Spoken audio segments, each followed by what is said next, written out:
excellent every day. East Coast Breakfast from 6 a.m. weekday mornings. Only on East Coast Radio. Bring you up to speed. I don't know if you're watching the French Open yet, but there was a bit of drama, and not the expected kind of drama. Arthur Gay abruptly ran off the tennis court for an emergency, dropped the kids off at the pool during a French Open debut match in Paris. This was on Sunday. Like, I feel it's going to blow out, really. No, it's not a joke. After the game? No, call him now. I think he's got Coach just looked a little bit confused there as well. He was off the court for 4 minutes. Good morning, Commodore and Scott. Is Shanae from Toti. And speaking from experience, I have got stomach issues. I always have had. It's quite annoying if you ask me, but similar thing happened to me as well at my wedding. It was just crazy. I think it was just like all the nerves. And then on the way to the chapel, I realized I never had my vows. I couldn't download my vows because I never had data. And I remember standing behind the door with my dad, waiting for the door to open. I just looked at him and I said, it's game over. Like, I don't know what to do. So yeah, when Mother Nature calls, you answer. But it is. Unfortunately, if you need to go, you need to go. I was just very, very lucky that I didn't have to run out, if I can say that, but I was close, a very, very close call. In your wedding dress and hair and makeup, and you're sitting there, you're sweating, you're standing there. I too. That's a tough one. And veins on your face because you're holding it in. Yeah, this is not one of the reasons you want to remember your wedding day. Yes. No, exactly. But it's a great story to tell. It's a good story, Shanae. Thank you for that. So on Facebook we have Nasima who says, traveling on the highway and no garage in sight, the bush was the last and only option and never again. Never.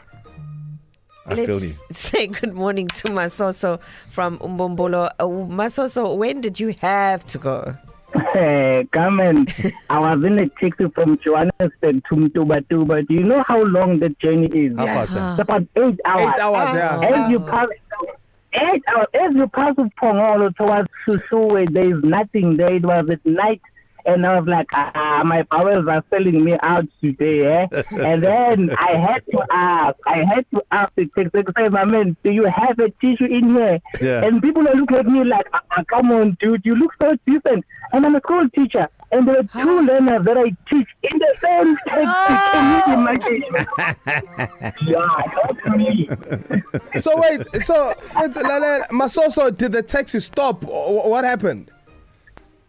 Well, you know how they don't like to stop at night, these taxi drivers. But eventually, he decided, okay, I'm going to stop. But he stopped about 5-6 kilometers away from where I asked him.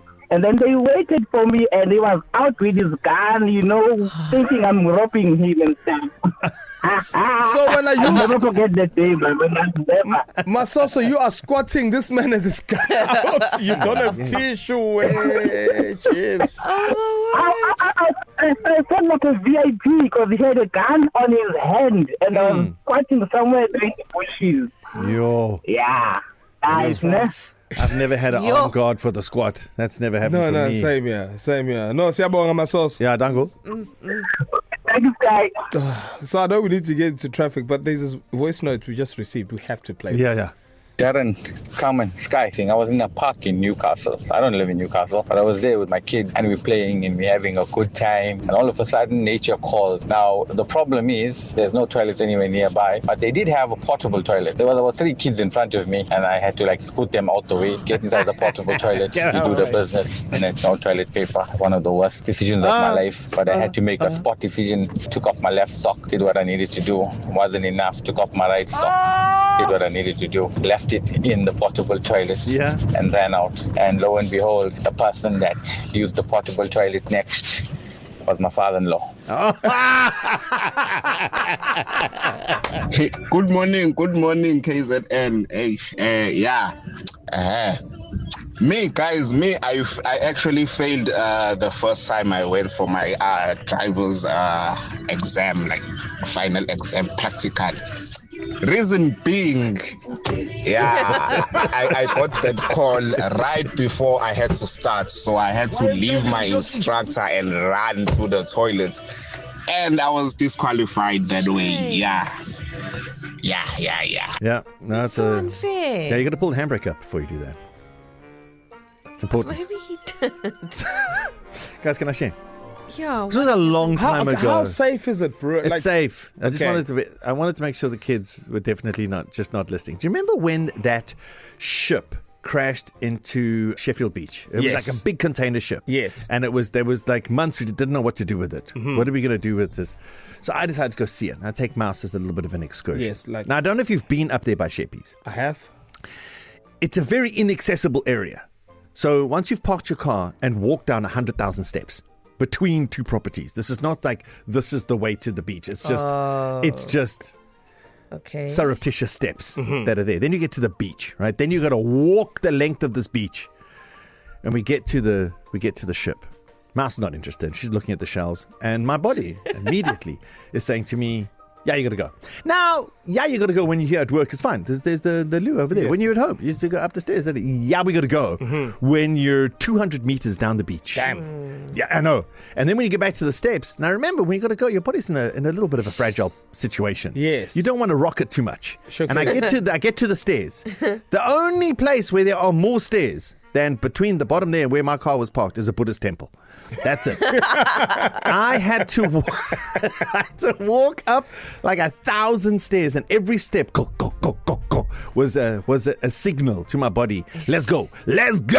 And I realized, you get to a point you realize there's no more negotiation. You have to make a decision. No, there was no making a decision. Decision was made. This is happening. This can happen with clothes on, or this can happen. Oh my gosh. I know, right? Somewhere up on these stairs, on the way up, between these two properties, and just on the side there. So, and I could hear there might be other people coming down the stairs. So I said to Mouse, guys, this was 14, 15 years ago. Mouse was 3 or 4 years old. Damn. And I said to her, baby, help daddy. Baby, help daddy. You just go up the path. Just go up the path here. Not too far, because I still need to see you. Yes. Right? Not too far. Keep your back to me, baby. Don't look back. Yeah. And then you tell anyone that's coming down, stop. Don't go. Oh, you used Mouse as your security. Okay, my sauce. And it worked. She went, she's so obedient and lovely, and she wanted to help Daddy. She could see Daddy's eyes were big, and Daddy was, this was an emergency for Sweating. Daddy. This was real. So she went up those stairs, and she stopped. I could just see her there, and then I whipped my pants off, and I didn't even have to encourage business. Okay, it happened, right? Yeah. But I could still hear the people had arrived to Mouse, and she said, "Stop. Don't go." And and then I thought, this is great. She's done a job. But they were like, why? Yeah. Like, who's this She's a kid, little bro? girl. Like, yeah. Why? She said, my dad's pooping. It's the only way to start your day. East Coast Breakfast. From 6 a.m. weekday mornings on East Coast Radio.